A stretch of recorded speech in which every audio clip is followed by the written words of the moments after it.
এই মুহূর্তে আমি একটা প্রায় অন্ধকার ঘরের মধ্যে বসে রয়েছি। এখন লোডশেডিং,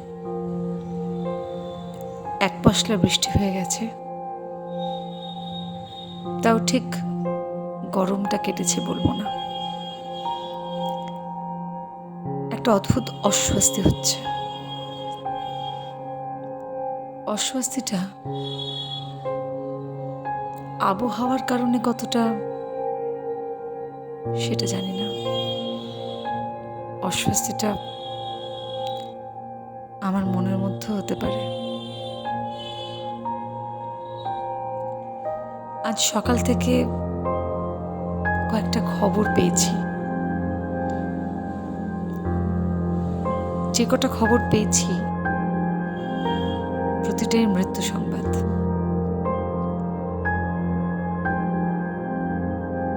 মোট 3টি মৃত্যু সংবাদ আজ পেয়েছি আমি। তার মধ্যে 2খানা স্বাভাবিক মৃত্যু, আর দুপুরের দিকে যে খবরটা পেলাম সেটা সুইসাইড।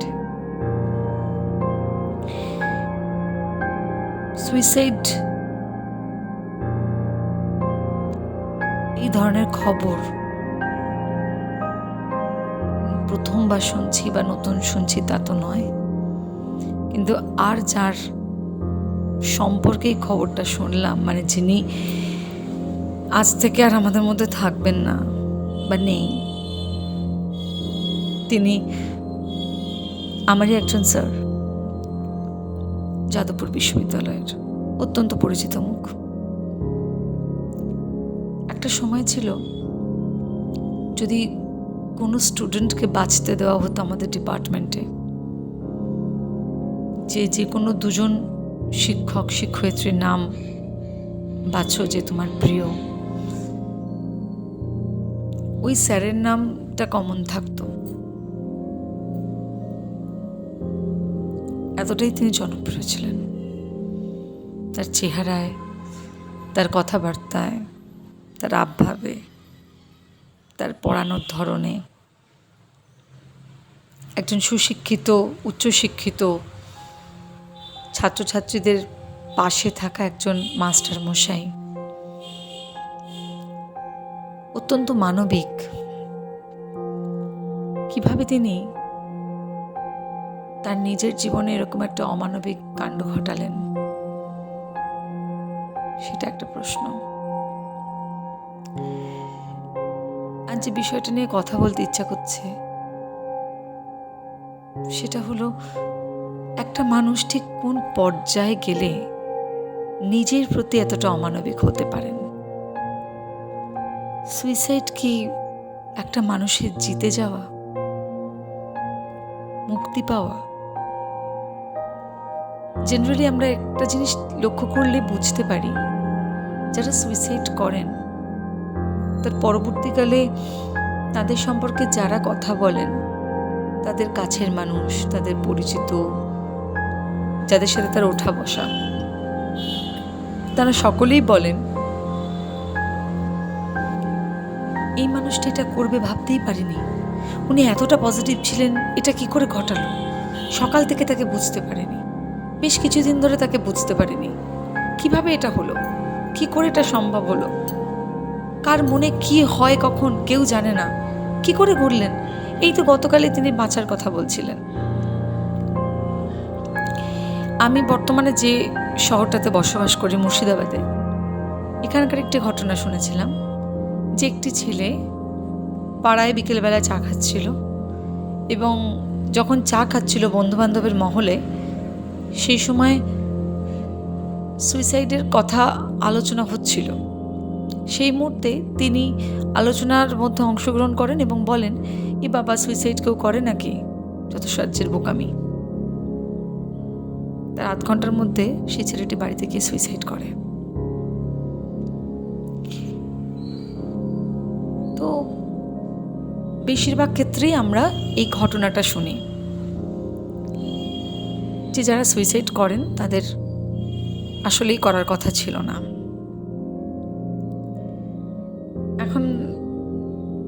এই সুইসাইড নিয়ে দীর্ঘদিন ধরে নানান কিছু ভাবনা চিন্তা মনের মধ্যে ঘোরে। আজ মনটা বেশ খারাপ, তাই ভাবলাম আপনাদের সঙ্গে এই বিষয়টাকে একটু শেয়ার করি। আমার মনের মধ্যে এই মুহূর্তে যে কথাগুলোর উদ্রেক হচ্ছে, বা বেশ কিছুদিন ধরে সুইসাইড নিয়ে যেটা ভাবছি, নিজের মনের সঙ্গে যতটা কথা হয় আর তো কারোর সঙ্গে হয় না। একটা মানুষের সুইসাইডাল প্রবণতা বা টেন্ডেন্সি কখন শুরু হয়? যখন সে আর পারে না, পেরে ওঠে না, কিছুতেই পেরে ওঠে না, কিছুতেই যেন ম্যানেজ করতে পারছে না। যেটা চাইছে তার সঙ্গে পরিস্থিতি কিছুতেই এক হচ্ছে না। যেটা ভাবছে তার সঙ্গে পরিস্থিতি সঙ্গ দিচ্ছে না, বা আশেপাশের পরিবেশ সঙ্গ দিচ্ছে না, বা নিজের সঙ্গে লড়াই করতে করতে করতে করতে একটা সময় এসে উপস্থিত হয় যখন তাকে হালটা ছেড়ে দিতে হয়। সুইসাইড মানে তো নিজেকে মেরে ফেলা। আমাদের যদি হাত কেটে যায়, পা কেটে যায়, সামান্য একটু নোকের কোণের চামড়াটুকু ছেড়ে যায়, তারা তো ভীষণ ব্যথা পায়। তাহলে আমার প্রাণ বায়ুটাকে আমি যখন বের করে দিচ্ছি, সেই সময়টা কতখানি যন্ত্রণা হতে পারে। আমাকে কেউ মেরে ফেলছে, সেটা একটা ভয়ানক পরিস্থিতি, কিন্তু আমি নিজেকে মারছি, সেটা একটা নিজের প্রতি চরম অমানবিকতার একটা পরিস্থিতি, যেখান অবধি, যত দূর অবধি একটা মানুষ চলে গেলে এই কাজটি ঘটাতে পারে। যে কোনো জিনিস হঠাৎ হয় না, যে কোনো জিনিস হুট করে হয় না, হতে পারে না। যেমন মেঘের উপর মেঘ জমে জমে বর্ষা নামে বা বৃষ্টি হয়, গুমোট গরমের পর একটা চরম বাতাস বয়, ঝড় ওঠে, সেই রকমই কোনো মানুষ জন্মে থেকেই ভাবে না আমি সুইসাইড করব, বরং সে ভয় পায়। এই মুহূর্তে আমার কথা যারা শুনছেন তারাও ভাবছেন না না না, এই কাজ করা যাবে না। কিন্তু ঘটনাচক্রে অনেক মানুষই আছেন যারা জীবনে বহুবার এই সিদ্ধান্ত নিয়েছেন যে এই কাজ কিছুতেই আমি করব না, তারপরে গিয়েও এই ঘটনা ঘটিয়ে ফেলেন। বিষয়টা হচ্ছে আমাদের শরীর নয়, শরীরের ব্যথা নয়, আঘাত নয়,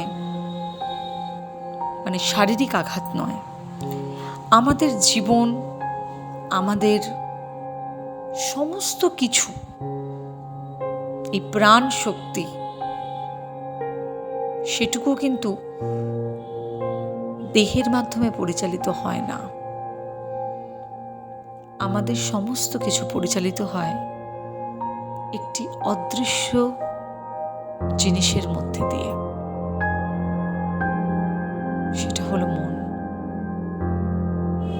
মন এমন একটা জিনিস যেটাকে আমরা দেখতে পাই না, যেটাকে আমরা হাত দিয়ে স্পর্শ করতে পারি না, কিন্তু যে বিষয়টাকে কন্ট্রোলে আনলে আমাদের জীবনের সমস্তটাই সুন্দর হবে। এই মনকে নিয়ে হয়েছে যত ঝামেলা। আমাদের ভালো থাকা, মন্দ থাকা, রাগ রাগ অভিমান, আনন্দ, দুঃখ, যত রকমের অনুভূতি রয়েছে, সবটার বাড়ি হচ্ছে এই মন, আর সবটার উৎপাদন ভূমিও হচ্ছে এই মন, ক্ষেত মানে জমি। পৃথিবীতে যে জিনিস দেখা যায় না সেই জিনিসই হচ্ছে সব থেকে দামি। সেই দামি জিনিসগুলোর মধ্যে মনটিও একটি। এখন এই মনকে কন্ট্রোল করা ভীষণ কঠিন। যখন আপনার মন ভালো থাকবে, আপনি লক্ষ্য করে দেখবেন আপনি কতখানি উদার হয়ে গেছেন। তখন সকলকে ভালো লাগছে। যার প্রতি চরম রাগ, তাকেও আপনি কিছু কিছু ক্ষেত্রে দেখছেন আপনার রাগটা তার প্রতি কমেছে। আপনি হয়তো ভাবলেনই তো আমার বেশ রাগ হচ্ছে না ওর প্রতি। আসলে না, আসলে বিষয়টা আপনার রাগ হচ্ছে না সেই মুহূর্তের জন্য, কারণ আপনার মন ভালো আছে। যখন দেখছেন আপনি একটা জঘন্য অপরাধ করার পরেও একটা মানুষকে হঠাৎ মনে হচ্ছে ক্ষমা করে ফেলেছেন, আসলেই কি আপনি ক্ষমা করতে পেরেছেন? সেই মুহূর্তে বা সেই বেশ কিছু মুহূর্ত জুড়ে আপনার মনটা অত্যন্ত ভালো আছে, তাই আপনার মনে হলো আপনি তাকে ক্ষমা করে ফেলেছেন। আবার খুব সামান্য কারণে ভীষণ রেগে গেলেন আপনি। আশপাশের মানুষগুলো অবাক হয়ে গেল, কি ব্যাপার, এই একটা সামান্য কারণের জন্য এত রাগ? আসলে সেই মুহূর্তে আপনার মনটা ভালো নেই। বা খুব আপনার একটা প্রিয় বন্ধুর সঙ্গে দেখা করার সময় আপনি সিদ্ধান্ত নিলেন যে না, আমি যাব না। বা কোনো খুব কাছের মানুষের বিয়ে বাড়ি, আপনি সিদ্ধান্ত নিলেন যাব না। কেন? আপনার ভালো লাগছে না। আপনার ভালো লাগছে না, আপনার মনটার ভালো লাগছে না। আপনার মন সেই জায়গায় কমফোর্টেবল না। আবার ধরুন না, এমন একটা মানুষের সঙ্গে দেখা হলো যেখানে আপনার নিমেষের মধ্যে একটা দারুণ অনুভূতি তৈরি হলো, চারিদিকটা আনন্দে ভরে উঠল। আসলেই সেই মানুষটার সংস্পর্শে গিয়ে আপনার মনটা আনন্দে ভরে গেছে। তাহলে আমাদের যাবতীয় প্রতিদিনের জীবনের যত উত্থান পতন, যত যা কিছু রয়েছে, সবটারই কিন্তু মূল ভিত্তিভূমি এই মন। তাহলে আমাদের সবার আগে কি দরকার? আমাদের মনের যত্ন নেওয়া। আমাদের মনের যত্ন যদি আমরা নিতে পারি, তাহলে কিন্তু আমরা প্রকৃত অর্থে অনেক অনেক বেশি ভালো থাকতে পারবো। মনের যত্ন নেওয়াটা হচ্ছে সব থেকে ইম্পর্ট্যান্ট এই মুহূর্তে। এই যাদের কথা বলছিলাম, যে যারা হুট করে সুইসাইড করে ফেলছেন, তারা যে অশিক্ষিত এমনটা নয়, তারা যে কুশিক্ষিত তাও নয়, তারা কিছু জীবনে পায়নি, হ্যাভ নটদের মধ্যে রয়েছে এমনটাও নয়, বা তারা সবসময় যে প্রচণ্ড কষ্টে ছিলেন তাও না। তাহলে কি হলো? হঠাৎ করে সুইসাইড হলো কেন? করতে হলো কেন? একটা মানুষ যখন তার মনের সঙ্গে লড়াই করতে করতে কোনো একটা মুহূর্ত তৈরি হয়, যে মুহূর্তে সে মনটা আউট অফ কন্ট্রোল হয়ে যায়, তার কাছে ওই অনুভূতিগুলো সব থেকে বড় হয়। তার কোথাও একটা মনে হয়, আমি এই পরিস্থিতির শিকার, আমি এই পরিস্থিতি থেকে বোধহয় আর বেরোতে পারবো না। একটা ঘটনা বা কয়েকটি ঘটনার জন্য তার সবসময় মনে হয় আমি একটা ঘেরা টোপের মধ্যে আটকে পড়েছি। এই চক্রব্যূহ থেকে আমার পক্ষে আর বেরোনো কোনো দিন সম্ভব নয়। তাই আমার এই মানব দেহ থেকে, এই নাম, এই ঠিকানা থেকে বেরিয়ে যেতে হবে। ভবঘুরে হয়তো সবার পক্ষে বেরোনো সম্ভব নয়, কারণ পৃথিবীর মধ্যে ঘুরে বেড়ালে কোথাও না কোথাও থেকে সেই পরিস্থিতি আবার আপনাকে টেনে আনতে পারে। তার জন্য জীবন থেকে কুইট করে যাওয়াই ভালো। যে মুহূর্তে এই ভাবনাগুলো আমাদের মাথায় আসে, সেই মুহূর্তে সবার আগে আমরা এটা ভুলে যাই যে এই ঘটনা বা এই ঘটনাবলীর বাইরেও একটা বিরাট পৃথিবী অপেক্ষা করছে। যদি আমরা এই ঘটনার থেকে বেরিয়ে যেতে পারি বা এই সমস্যাগুলোকে আমরা সেই সমস্ত মানুষের কাছে তুলে ধরতে পারি যারা সহযোগিতা করতে পারেন, কারণ সমস্যা যখন জন্মায়, সমাধানও তখন সঙ্গে সঙ্গে জন্মায়। সমস্যার মধ্যে দিয়ে যখন আমরা যেতে পারি বা সমস্যাকে যখন খুঁজে বের করে সেই সমস্যার মধ্যে আমরা ঢুকতে পারি, তখন সমাধানের পথও আমাদের খুঁজে বের করতে হবে, কারণ সেটা আছে। পৃথিবীতে সব জন্মেরই মৃত্যু রয়েছে, তাই সমস্যা জন্মালে তারও মৃত্যু আছে। সমস্যা কোনোদিনও একভাবে থাকতে পারে না। আর যে সমস্যা একদম আপনাকে দমবন্ধ করে দিচ্ছে, সেই সমস্যা থেকে বেরোনোর রাস্তাও আছে। প্রয়োজন পড়লে আপনাকে সারেন্ডার করতে হবে। আর সব থেকে যেটা বড় কথা, সেটা হচ্ছে আমরা সকলেই নিজেকে ভালোবাসি, কিন্তু পরিস্থিতির চাপে পড়ে এমন অনেক সময় তৈরি হয় যখন সবার আগে আমরা নিজেকেই ঠকিয়ে দিই, নিজেকে ভালোবাসতে ভুলে যাই। সেই কারণে যখন আমরা একটা অদ্ভুত সমস্যার মধ্যে দিয়ে চলেছি, সেই সময়টা আমরা আর কোনো কিছুর পথ না খুঁজে পেয়ে জীবনটাকে শেষ করে ফেলব, এটা কি কোনো উপায় হতে পারে? যেহেতু নিজেকে মেরে ফেলা যায়, তাই নিজেকে মেরে ফেলবো। তাতে কি সমস্যাটার সমাধান হলো? সমস্যাটার কোনো সমাধান কিন্তু হলো না। আধখ্যাঁচড়া একটা জীবন থেকে আপনি বিদায় নিয়ে নিলেন। তারপর আপনার সমাধানের পথগুলো কিন্তু এই পৃথিবীর বুকেই পড়ে রইল। সবার আগে যেটা দরকার, আপনি আপনার মনের পরিচর্যা করুন। দেখুন, আমাদের যত দিন যাচ্ছে জীবন জটিল হচ্ছে, জীবনে অনেক অনেক চাহিদা বাড়ছে। প্রতিনিয়ত আপনার কাছে বিভিন্ন কিছু এসে দাঁড়াচ্ছে। জিনিসের শেষ নেই, কেনারও শেষ নেই, চাহিদারও শেষ নেই, যোগানেরও শেষ নেই।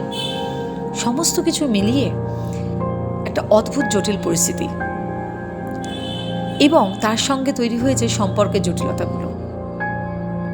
আমরা অনেক অদ্ভুত অদ্ভুত শব্দ, যেগুলো এখন সম্পর্কের মধ্যে তৈরি করছি। আমাদের সম্পর্কের স্পেস দরকার, আমরা একে অপরের ব্যাপারে নাক গলাবো না। কারোর কোনো সমস্যা হচ্ছে, এনি প্রবলেম বলে তাকে জিজ্ঞেস করব। তারপরে সে যদি উত্তর না দেয়, তখন আমরা জানতে চাইব না যে মানুষটা কি পরিস্থিতিতে রয়েছে। আমরা বলে বেরিয়ে যাব, টেক ইউর টাইম। আসলে আমরা আধুনিক হতে গিয়ে আত্মিকতাগুলোকে হারিয়ে ফেলছি। একটা মানুষ হয়তো একা বসে রয়েছে, তিনি কোনো উপায় খুঁজে পাচ্ছেন না। আমি তাকে বলে দিলাম, টেক ইউর টাইম। তিনি তার টাইমটা নিলেন এবং সুইসাইড করে ফেললেন।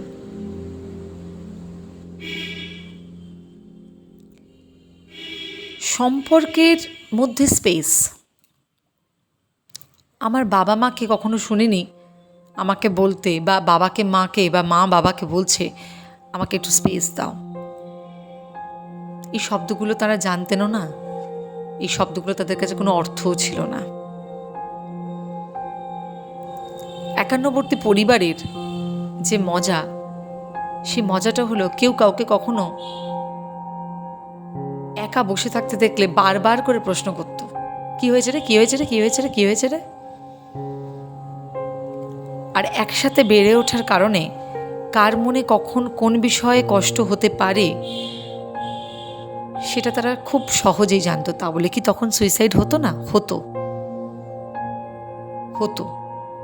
কিছু সাইকোলজিক্যাল প্রবলেম মানুষের মধ্যে তৈরি হয়। সেই সমস্ত সমস্যার কারণে যারা সুইসাইড করতে যান, একবারেই কিন্তু মানুষ সুইসাইড করে ফেলে না, টেন্ডেন্সি তৈরি হতে থাকে। এবং মানুষের মধ্যে অদ্ভুত একটা মৃত্যুর ফ্যান্টাসি থাকে। আমি মরে গেলে, আমি যদি মারা যাই, তারপরে কি হবে? তারপরে যারা আমাকে কষ্ট দিল তারা কিভাবে কষ্ট পাবে, বা তারা কতটা আফসোস করবে, বা এই সমস্যাটায় আমি তো সব থেকে বেশি দোষী হলাম, তাহলে আমি থাকবো না। আসলে আপনি না থাকলে দুদিন আপনার কথা মানুষ মনে করবে, 3 দিনের দিন আপনাকে মানুষ ভুলে যে যার কাজে ব্যস্ত হয়ে যাবে। আর তারপরে বাকি জীবনটা আপনার পরিচিত মানুষে যখন বেঁচে থাকবে, তখন আপনার নামটা মনে পড়লেই একটা মন খারাপ তাদের মধ্যে জন্মাবে।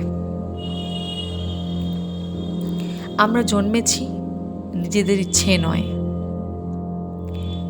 আমরা পৃথিবীর রূপ, রস, গন্ধ, বর্ণ সমস্ত কিছুকে ভীষণভাবে উপভোগ করি। হেন জিনিস নেই যেটা সৌন্দর্য আমাদের ভাবায় না বা আমাদেরকে আনন্দ দেয় না। প্রকৃতি এতটাই ঢেলে দিচ্ছে। পৃথিবীর থেকে আমরা নিচ্ছি, পৃথিবীকে উপভোগ করছি, সমস্ত কিছু করে জীবনটাকে যখন সমস্ত রসে সম্পৃক্ত করে যখন আমাদের কোনো সমস্যার উদ্রেক হচ্ছে, তখন পৃথিবীর বুকে কিছুটা কালি লেপে দিয়ে চলে যাচ্ছি। পৃথিবীতে এসেছি যখন আমার ইচ্ছে নয়, তখন যাওয়ার সময়টা যে পৃথিবী আমায় ঢেলে দিল, এত কিছু দিল, তখন আমি সেরকম একটা নিদর্শন রেখে যাব কেন?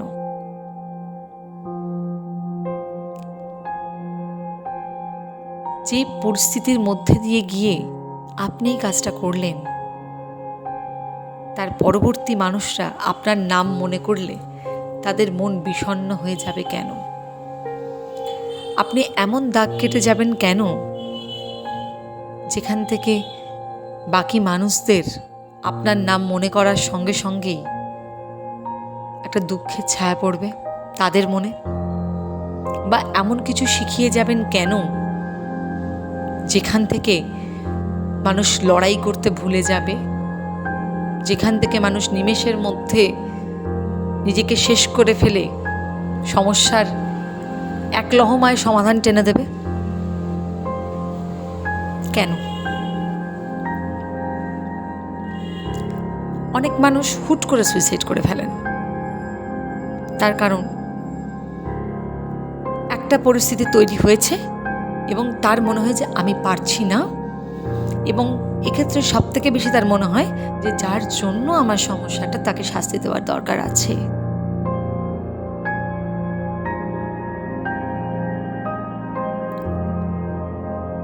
আপনি কি দেখলেন আপনি চলে যাবার পরে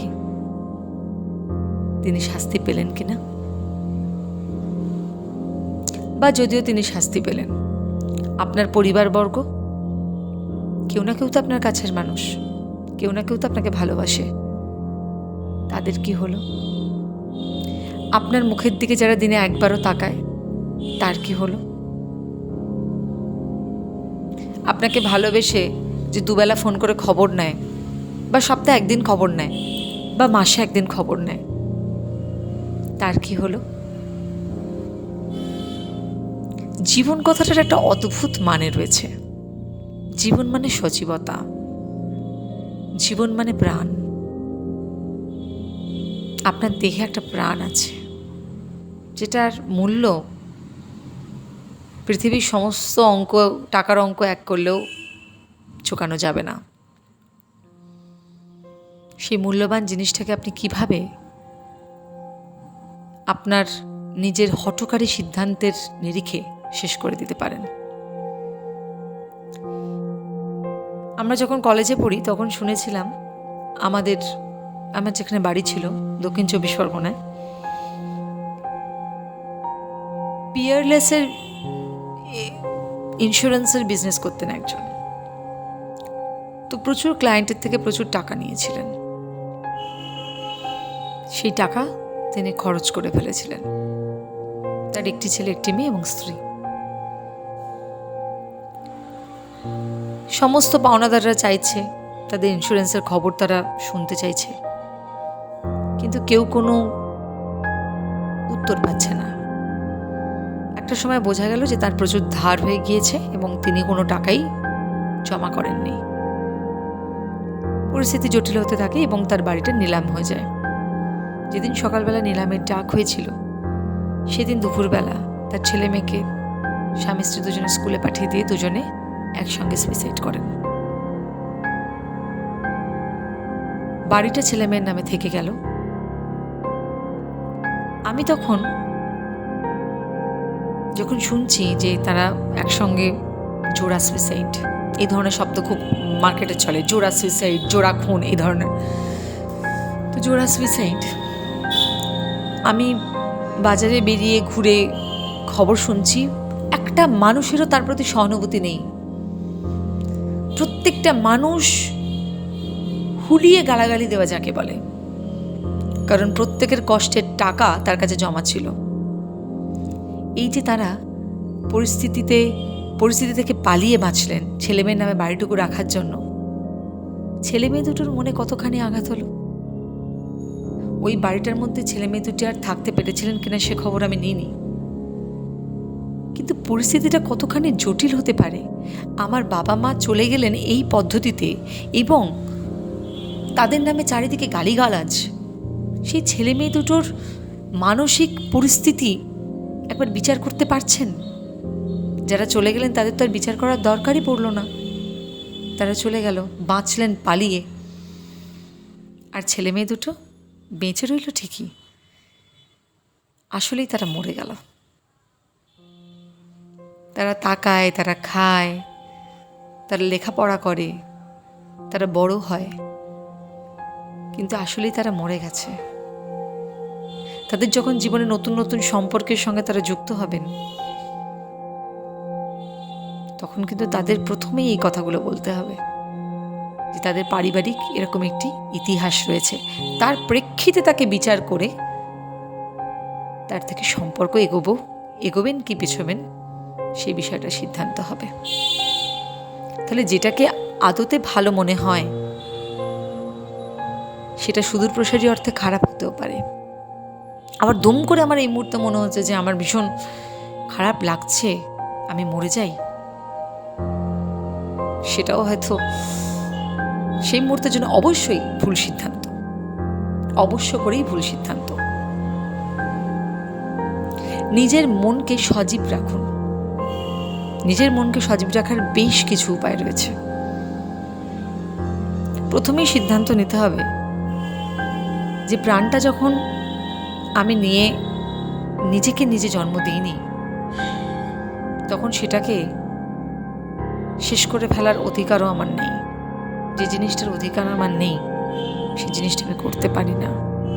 দ্বিতীয়ত, আমি পৃথিবীর বুকে এমন কোনো নিদর্শন রেখে যাব না যাতে আমার নামটা মনে পড়লেই মানুষ বিষণ্ণ বোধ করেন, দুঃখে তাদের মানসিক পরিস্থিতি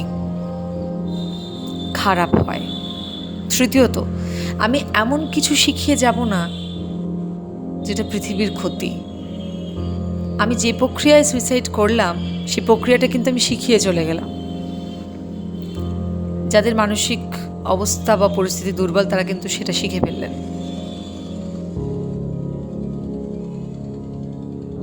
চতুর্থত, নিজের মনকে খুশি রাখার চেষ্টা করব, পরিবারের সঙ্গে থাকব।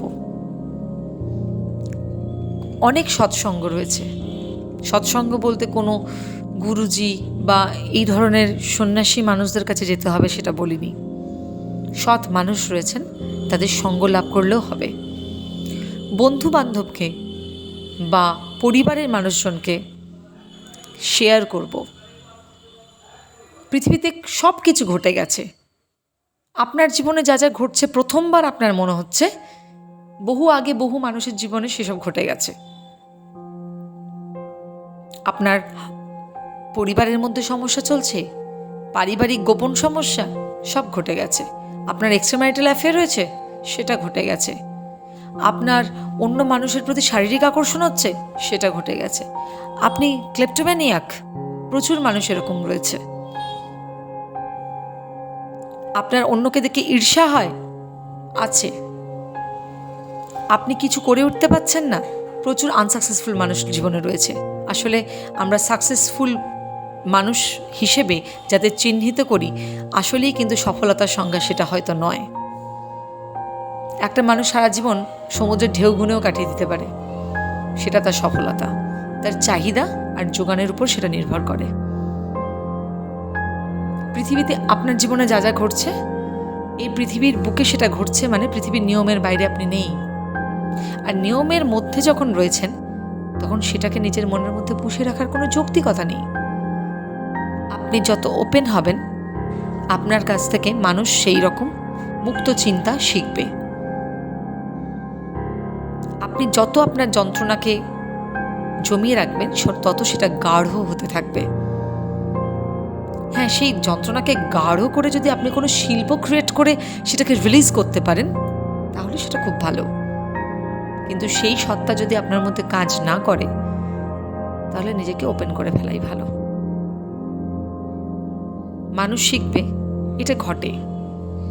হয়তো আপনি যেটা শেয়ার করছেন তার থেকেও আরও খারাপ পরিস্থিতিতে আরেকটা মানুষ আছে, তখন তিনি যখন আপনাকে সেটা শেয়ার করবেন তখন আপনি বুঝতে পারবেন আপনি একা নন।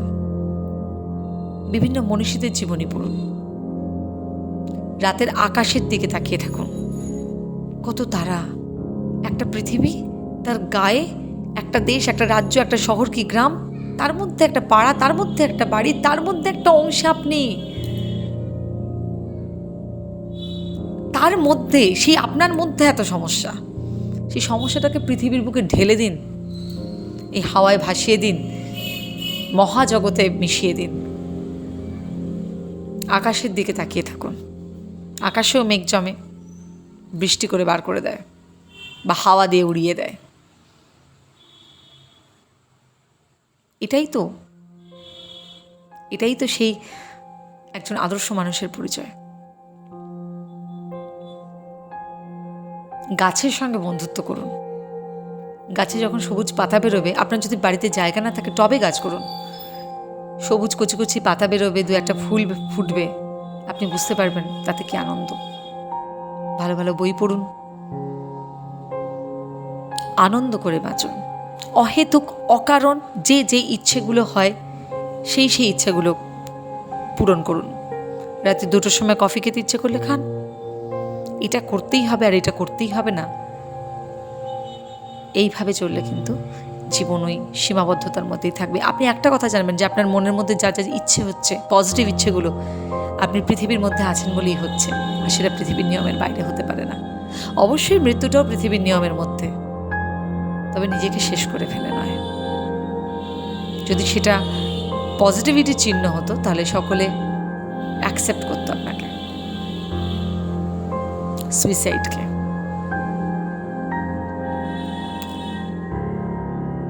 এমনভাবে বাঁচুন যাতে আপনাকে দেখে আর 5টা মানুষের ইন্সপিরেশন জাগে, আর 5টা মানুষ আপনাদেরকে ইন্সপায়ার হয়। দেখবেন জীবনটা কত সুন্দর। মৃত্যুকে মৃত্যুর মতো আসতে দিন, মৃত্যুকে ভয়ও পাবো না, মৃত্যুকে আলিঙ্গনও করবো না।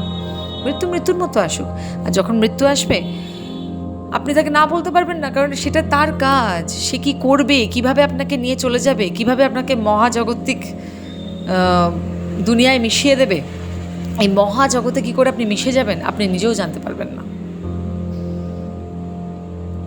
মন খারাপ আজ আমার ভীষণ,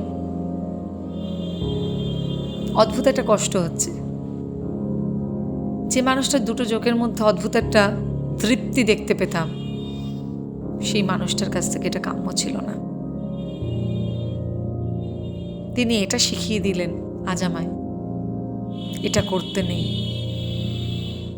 এটা করলে আর 5টা মানুষের বড্ড কষ্ট হয়, যারা থেকে গেল তাদের বড্ড কষ্ট হয়। কি দরকার আপনার মানুষকে এভাবে কষ্ট দেওয়ার? বরং জীবনের দিকে ফিরে তাকান। ওই যে বললাম, যে জিনিসের জন্ম হয় তার মৃত্যু অনিবার্য। তাই যে কোনো কঠিন সমস্যা জন্ম হলে সেই সমস্যার মৃত্যু আছেই। ভালো থাকুন, সুস্থ থাকুন, শান্তিতে থাকুন, সবুজ হয়ে বেঁচে থাকুন, জীবনের দিকে ফিরে তাকান। চলুন, কিছু পারি না পারি, পৃথিবী থেকে বিদায় নেওয়ার পর যেন আপনার নামটা মানুষ মনে করলে তাদের মন বিষণ্ণতায় না ভরে ওঠে, আপনার প্রাণের ছোঁয়া যেন তাদেরকে প্রাণবন্ত করতে পারে। ভালো থাকুন, সুস্থ থাকুন। আবারও বলছি, জীবনের দিকে ফিরে তাকান।